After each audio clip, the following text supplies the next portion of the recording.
مدینہ شریف کا جتنا بھی روحانی نظام آج چل رہا ہے وہ کون چلا رہا ہے؟ ان کا لقب ہے گورنر مدینہ، امیر حمزہ۔ ایک ان کا لقب ہے والی مدینہ۔ جاؤ اولیاء اللہ سے پوچھو، صوفیاء سے پوچھو، مدینہ طیبہ کا باطنی نظام اور روحانی نظام سارے کا سارا کون ہینڈل کر رہا ہے؟ وہ سید الشہداء حمزہ ام رسول اللہ۔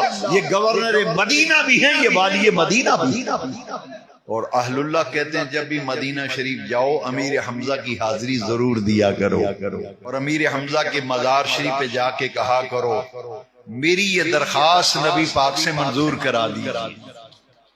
اور حضور کے روضہ اطہر پہ جب جائیں سلام عرض کریں، دعا مانگیں تو کہیں یا رسول اللہ آپ کے چچا امیر حمزہ کا واسطہ پیش کرتا ہوں، میرے لیے یہ دعا فرما دیں، مجھ پر یہ نگاہ لطف و کرم فرما دیں۔